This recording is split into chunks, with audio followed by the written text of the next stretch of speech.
네, 그동안 덴마크에 도피해 있던 정유라 씨가 한국 송환 결정을 받아들였습니다. 덴마크 검찰의 한국 송환 결정과 덴마크 지방법원의 1심 판결에 반발해서 고등법원에 항소를 한 상태였는데 어제 돌연 자진해서 항소심을 철회한 겁니다. 지난 1월 1일 덴마크 올보르에서 체포된 지 144일 만인데요. 덴마크 검찰은 한국 사법당국과 협의해서 향후 30일 이내에 정 씨를 한국으로 보낼 방침입니다. 이건 저희가 몇 차례 이런 뉴스가 나올 때마다 얘기했지만, 정치적 망명을 받아들일 이 케이스가 안 되거든요. 절대. 시간만 지나가지. 그런데 시간을 끌어봐야 그 덴마크에서의 수감 기간은 국내 귀국해서 만약에 어떤 징계를 받는다면 산입이 안 돼요. 또 살아야 되는 거죠. 그래서 지금 정권 교체까지 된 마당에 더 이상 거기 계속 머물러 있을 이유가 없는 거고, 또 다른 측면에 이런 생각도 듭니다. 그러니까 정유라 씨가 귀국을 하면 아마도 이제 2대 사건, 그리고 삼성. 네, 승마와 관련해서요. 네, 뇌물건이 있습니다. 뇌물건에 관해서 이제 집중적으로 아마 검찰이 신문을 할 텐데, 거기에 대해서 준비가 다 됐다. 뭐라고 답할지. 이렇게 볼 수도 있겠죠. 예. 어쨌든 이제 아마도 대략 한 달 이내에는 성공이 될 것 같네요. 그렇죠? 네. 알겠습니다. 다음 뉴스는요? 네, 관련해서요. 어제 2대 학사비리 재판에 나온 최순실 씨가 시종일관 흥분하는 모습 보였습니다.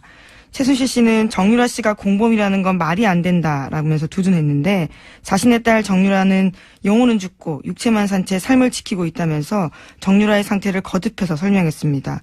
검찰을 향해서는 비난의 목소리를 높였는데 어린애의 영혼을 이 정도로 죽였으면 됐지 감옥에 넣어야 시원하겠느냐라고 말했습니다. 뭐 부모 입장에서 이렇게 말할 수 있습니다. 예. 그리고 나서 장시호 씨에 대해서도 한마디 했네요. 네, 집안을 팔아먹고 있다라고 비난했습니다. 장시호 씨가 이제 최순실 씨에게 불리하게 작용할 전화를 몇 가지 했는데 그중에서 제가 가장 중요하다고 생각되는 발언 중에 하나는 뭐냐면 특검에서 조사받는 기간 동안 박근혜 전 대통령 자택에 가면 평생 먹고 살 돈이 있다. 금고에. 네, 비밀 금고 존재에 대해서 네. 폭로했죠. 근데 그 폭로 이후에 그 자택을 팔고 이사를 갔잖아요. 그러면 이제 장시호 씨가 이 이야기가 사실이 아니라면 굉장히 뜬금없는 내용인데 사실 개연성이 있거든요. 근데 이제 집을 이사하고 팔아버렸기 때문에 아마 있었다고 치더라도 대체 그게 어디로 갔을까. 예. 장시호 씨가 머지않아 석방될 것 같다고 언론 보도가 있었는데 그러니까 석방된다는 건 이제 구속 만기를 채워서 더 이상 그러니까 다른 건으로 연장하지 않겠다는 거니까 이제 왔다 갔다 하면서 벌을 다 받았다는 게 아니라 재판을 왔다 갔다 하면서 자유의 몸으로 받을 수 있게 된다는 거죠. 근데 장시호 씨가 과연 이제 숨겨진 이모의 재산에 대해서 전혀 관심이 없는 건지 저는 최소한 의구심을 가질 필요는 있다. 지난번에 너무 주장했지만 그리고 이 금고는 어디로 갔을까? 예, 궁금합니다. 굉장히 개인적으로. 이 뉴스는 앞으로도 저는 추가 뉴스가 나올 거라고 봅니다. 관련해서. 자, 다음 뉴스는요? 네, 문재인 대통령이 어제 청와대 집무실에서 일자리 상황판 설치하고 직접 시연했습니다. 또 속도전이라는 단어를 써가면서 상황판 설치에 대한 계기로 일자리 확대에 더 박차가겠다고 밝혔습니다. 이게 이제 청와대 발 홍보기사죠. 홍보기사라고 봐야 되죠. 상황판을 설치했다고 청와대에서 알려줘야 알 수 있는 뉴스니까. 상황판을 설치했다는 건 큰 뉴스는 아니고 그만큼 일자리를 챙기겠다는 의지 표명이죠. 예. 이건 그냥 기사를 읽으면 끝이라고 봅니다. 자, 다음 뉴스는요. 네, 집무실 모습이 공개돼서 사진 기사들도 많이 나왔습니다. 이게 이제 청와대와 홍보기사다. 예. 다음 뉴스는요. 네, 문재인 대통령이 미중일 정상과 만나고 돌아온 특사단과 어제 간담회 가졌습니다. 문 대통령은 사드와 위안부 합의 문제에 대해서는 할 말 제대로 했다 이렇게 강조했는데요. 특사단이 사드 배치 과정의 절차적 정당성이 결여되어 있어서 국회 논의가 필요하다라는 점을 미중 양국에 설명했고 위안부 합의는 많은 국민들이 정서적으로 수용하지 못하는 상황을 일본에 전달했다라는 사실을 언급한 겁니다. 미중일 모두 현안이 있으니까요. 러시아에 간 송영길 특사는 아직 안 돌아왔죠? 네, 아직 안 돌아왔습니다. 다 돌아오면 저희가 인터뷰해서 한번 뉴스는 팔로우 하겠고. 자, 다음 뉴스는요? 네, 오늘도 이어지고 있는데요. 이낙연 국무총리 후보자에 대한 청문회 있었습니다. 어제 첫날에 국회 인사청문회에 참여한 여야 청문위원들의 평가는 상반됐습니다. 여당인 더불어민주당 의원들은 뚜렷한 문제가 발견되지 않았다면서 총리로서의 도덕적 기준을 통과했다고 합격점을 줬습니다. 반면에 야당 의원들은 대체로 결정적 하자는 나오지 않았지만 해명되지 않은 의혹들이 있는 만큼 아직 판단하기 이르다라는 반응입니다. 이게 이제 부적격으로 아직 판단을 내린 야당이 없어서 통과될 가능성은 높은 것 같고요. 저도 어제 틈틈이 챙겨봤는데 보통 가장 자주 등장하는 아들 병역 면탈 문제 이거는 해명이 만약 맞다면 해명은 이제 내하수체 이상으로 뇌수술을 받아서 결국 가려고 하다가 못 갔다 뭐 이런 건데 이 해명이 맞다는 전제하에서는 개인 병력의 문제가 맞는 것 같은 게 맞는 게 아닌가. 왜냐면은 병역 면탈을 위한 온갖 기법들이 등장했었어요. 그동안 아주 많은. 근데 군대를 안 가려고 뇌수술을 일부러 받는다. 이거는 제가 보기엔 상식적인 수준에 상상하기 어렵거든요. 아버지 군대 안 가고 싶어요. 그럼 뇌수술하자. 이건 아닌 것 같아요. 네. 그래서 전제가 당시 실제 뇌하수체 이상으로 전신 마취로 몇 차례 수술을 받았다고 이제 밝힌 것 같은데 그게 맞다면 관련 서류가 제대로 제시된다면 이건 개인 병력의 문제가 맞는 것 같습니다. 근데 이제 위장 전입 부인이 교사인데 좋은 학교에 배정되려고 다른 주소지를 등록을 했다. 네. 네. 이건 제가 알기로는 교사분들이 이런 경우가 있다고 하는데 이거는 사적 이익을 위해서 위장 전입을 한 게 분명하죠. 네, 이 부분 인정했습니다. 어제. 네. 다만 나중에 포기했다 이런 식으로 해명을 했는데 이것도 역시 그래서 부인이 그러면 그 학교에 배정이 됐는지 안 됐는지를 따져보고 그 결과에 따라 정상 참작이 될 것인지 아닌지 이 해명이 사실이 아닌 거를 밝히는 건 야당의 몫이니까 이 해명이 사실이 아니면 결격 사유가 된다고 봅니다. 저는 개인적으로. 네. 개인적인 생각이긴 하지만. 자. 그런데 이제 개인 신상과 관련해서 결정적 하자를 잡아서 이거라고 야당이 제시하지 못했는데 아직까지는. 근데 쭉 답변을 듣다 보면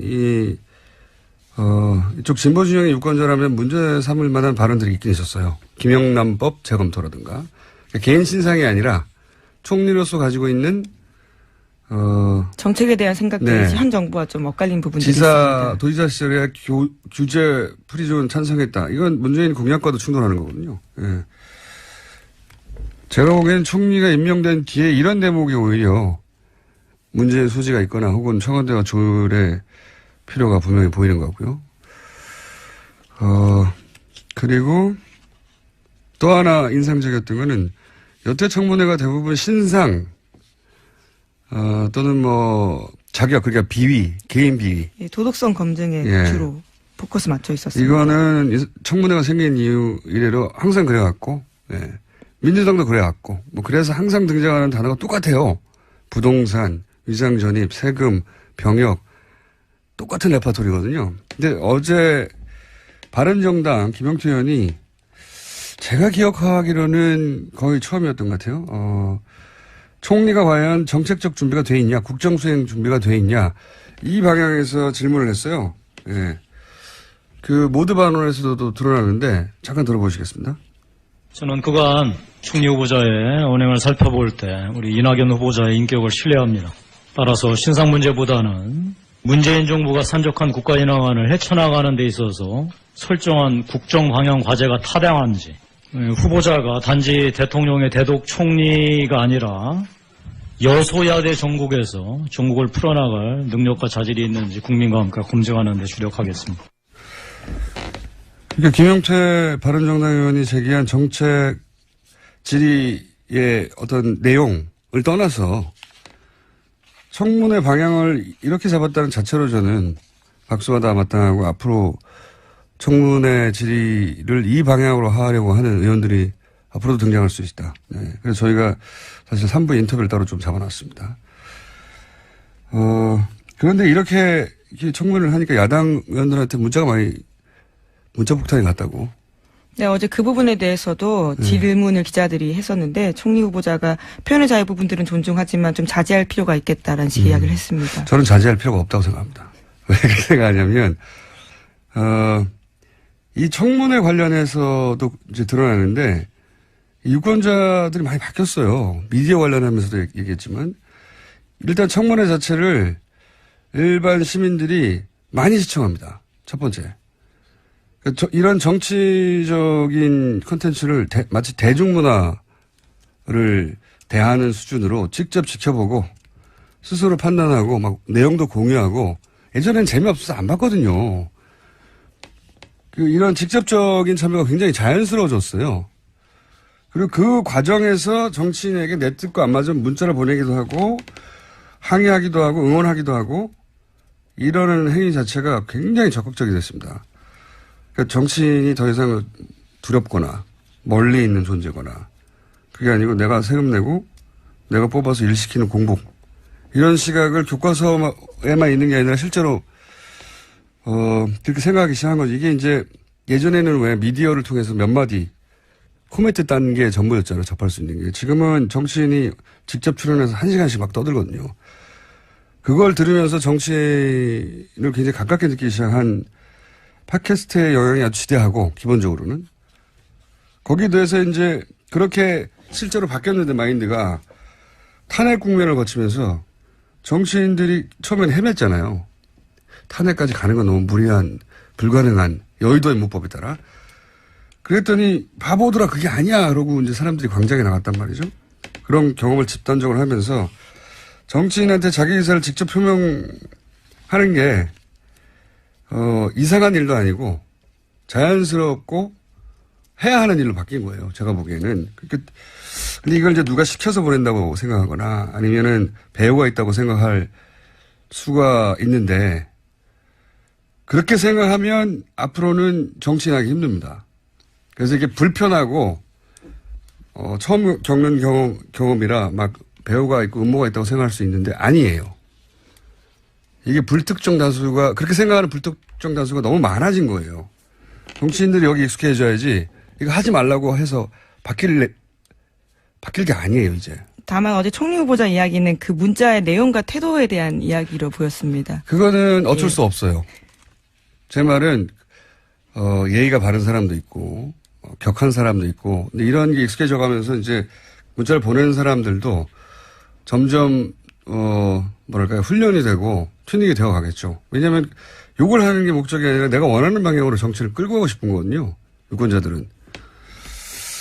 처음 만들어진 현상이라 양쪽에서 모두 당황스러운 부분과 뭐랄까요 아주 서툰 부분이 있는데 이거 하지 말라고 한다고 해서 없어지지도 않고 이게 나쁜 일이라고 하거나 이러지 말라고 해서 없어질 일도 아니에요.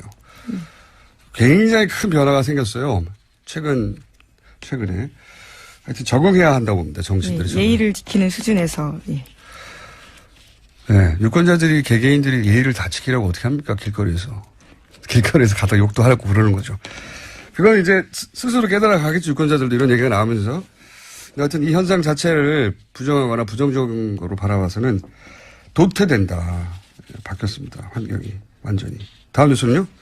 네, 어제 가장 화제가 됐던 건 김무성 의원의 김포공항 노룩 백신이었는데요. 관련해서 김무성 의원이 자신의 입장을 냈습니다. 노룩.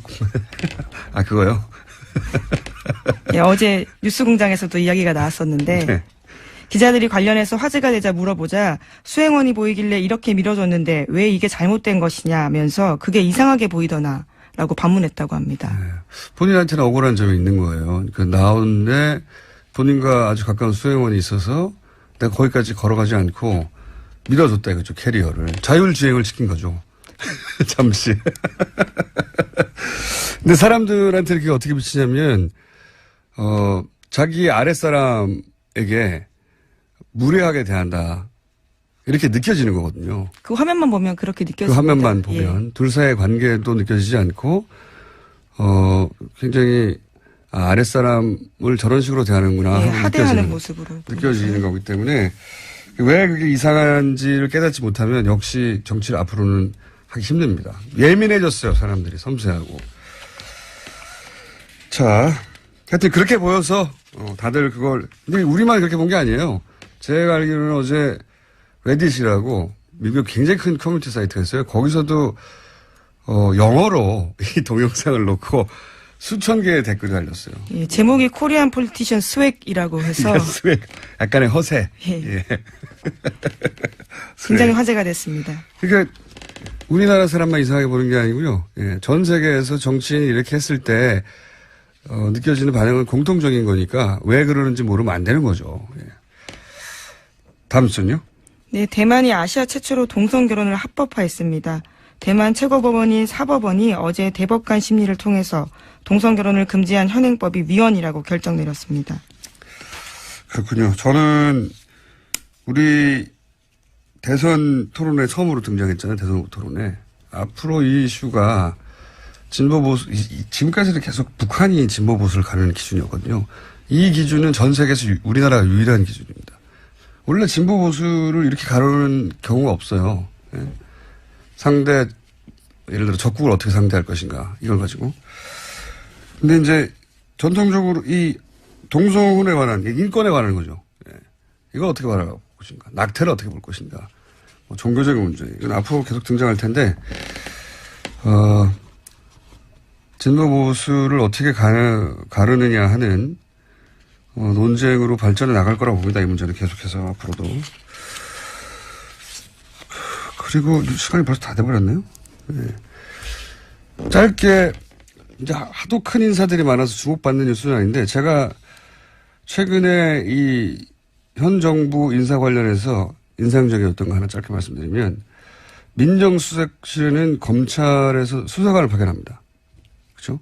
원래 민정수석 업무 지원을 하려고 수사관이 파견이 돼요.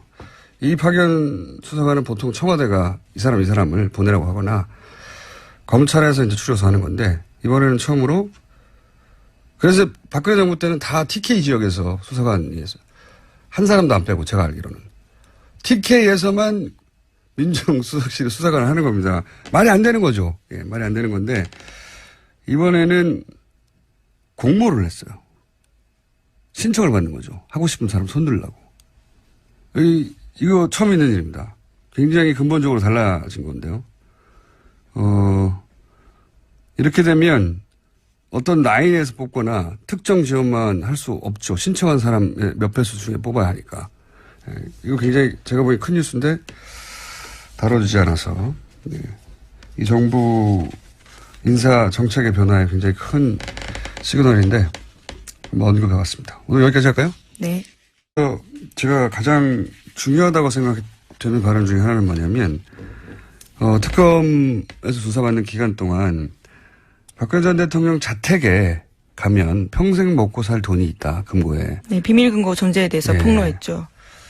근데 그 폭로 이후에 그 자택을 팔고 이사를 갔잖아요.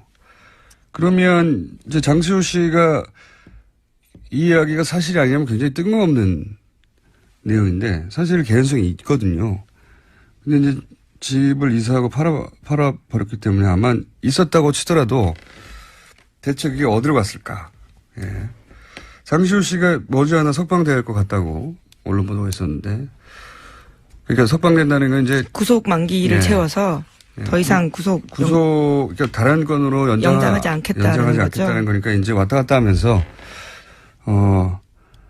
벌을 다 받았다는 게 아니라 재판을 왔다 갔다 하면서 자유의 몸으로 받을 수 있게 된다는 거죠. 근데 장시호 씨가 과연 이제 숨겨진 이모의 재산에 대해서 전혀 관심이 없는 건지. 네, 그동안 덴마크에 도피해 있던 정유라 씨가 한국 송환 결정을 받아들였습니다. 덴마크 검찰의 한국 송환 결정과 덴마크 지방법원의 1심 판결에 반발해서 고등법원에 항소를 한 상태였는데 어제 돌연 자진해서 항소심을 철회한 겁니다. 지난 1월 1일 덴마크 올보르에서 체포된 지 144일 만인데요. 덴마크 검찰은 한국 사법당국과 협의해서 향후 30일 이내에 정 씨를 한국으로 보낼 방침입니다. 이건 저희가 몇 차례 이런 뉴스가 나올 때마다 얘기했지만, 정치적 망명을 받아들일 이 케이스가 안 되거든요. 절대. 시간만 지나가지. 그런데 시간을 끌어봐야 그 덴마크에서의 수감 기간은 국내 귀국해서 만약에 어떤 징계를 받는다면 이렇게 산입이 안 돼요. 또 살아야 되는 거죠. 그래서 지금 정권 교체까지 된 마당에 더 이상 거기 계속 머물러 있을 이유가 없는 거고, 또 다른 측면에 이런 생각도 듭니다. 그러니까 정유라 씨가 귀국을 하면 아마도 이제 2대 사건, 그리고 삼성. 네, 승마와 관련해서요. 네, 뇌물건이 있습니다. 뇌물건에 관해서 이제 집중적으로 아마 검찰이 신문을 할 텐데, 거기에 대해서 준비가 다 됐다. 뭐라고 답할지. 이렇게 볼 수도 있겠죠. 예. 어쨌든 이제 아마도 대략 한 달 이내에는 성공이 될 것 같네요. 그렇죠? 네. 알겠습니다. 다음 뉴스는요? 네, 관련해서요. 어제 2대 학사비리 재판에 나온 최순실 씨가 시종일관 흥분하는 모습 보였습니다. 최순실 씨는 정유라 씨가 공범이라는 건 말이 안 된다라면서 두둔했는데, 자신의 딸 정유라는 영혼은 죽고 육체만 산 채 삶을 지키고 있다면서 정유라의 상태를 거듭해서 설명했습니다. 검찰을 향해서는 비난의 목소리를 높였는데, 어린애의 영혼을 이 정도로 죽였으면 됐지 감옥에 넣어야 시원하겠느냐라고 말했습니다. 뭐 부모 입장에서 이렇게 말할 수 있습니다. 예. 그리고 나서 장시호 씨에 대해서도 한마디 했네요. 네, 집안을 팔아먹고 있다라고 비난했습니다. 장시호 씨가 이제 최순실 씨에게 불리하게 작용할 전화를 몇 가지 했는데, 그중에서 했다 이렇게 강조했는데요. 특사단이 사드 배치 과정의 절차적 정당성이 결여되어 있어서 국회 논의가 필요하다라는 점을 미중 양국에 설명했고, 위안부 합의는 많은 국민들이 정서적으로 수용하지 못하는 상황을 일본에 전달했다라는 사실을 언급한 겁니다. 미중일 모두 현안이 있으니까요. 러시아에 간 송영길 특사는 아직 안 돌아왔죠? 네, 아직 안 돌아왔습니다. 다 돌아오면 저희가 인터뷰해서 한번 뉴스는 팔로우 하겠고. 자, 다음 뉴스는요? 네, 오늘도 이어지고 있는데요. 이낙연 국무총리 후보자에 대한 청문회 있었습니다. 어제 첫날에 국회 인사청문회에 참여한 여야 청문위원들의 평가는 상반됐습니다. 여당인 더불어민주당 의원들은 뚜렷한 문제가 발견되지 않았다면서 총리로서의 도덕적 기준을 통과했다고 합격점을 줬습니다. 반면에 야당 의원들은 대체로 결정적 하자는 나오지 않았지만 해명되지 않은 의혹들이 있는 만큼 아직 판단하기 이르다라는 반응입니다. 이게 이제 부적격으로 아직 판단을 내린 야당이 없어서 통과될 가능성은 높은 것 같고요. 저도 어제 틈틈이 챙겨봤는데, 보통 저는 최소한 의구심을 가질 필요는 있다. 지난번에 한번 주장했지만. 그리고 금고는 어디로 갔을까? 예, 궁금합니다. 굉장히. 개인적으로. 이 뉴스는 앞으로도 저는 추가 뉴스가 나올 거라고 봅니다. 관련해서. 자, 다음 뉴스는요? 네, 문재인 대통령이 어제 청와대 집무실에서 일자리 상황판 설치하고 직접 시연했습니다. 또 속도전이라는 단어를 써가면서 상황판 설치에 대한 계기로 일자리 확대에 더 박차 가겠다고 밝혔습니다. 이게 이제 청와대 발 홍보기사죠. 홍보기사라고 봐야 되죠. 상황판을 설치했다고 청와대에서 알려줘야 알 수 있는 뉴스니까. 상황판을 설치했다는 건 큰 뉴스는 아니고 그만큼 일자리를 챙기겠다는 의지 표명이죠. 예. 이건 그냥 기사를 읽으면 끝이라고 봅니다. 자, 다음 뉴스는요. 네, 집무실 모습이 공개돼서 사진 기사들도 많이 나왔습니다. 이게 이제 청와대와 홍보기사다. 예. 다음 뉴스는요. 네, 문재인 대통령이 미중일 정상과 만나고 돌아온 특사단과 어제 간담회 가졌습니다. 문 대통령은 사드와 위안부 합의 문제에 대해서는 할 말 제대로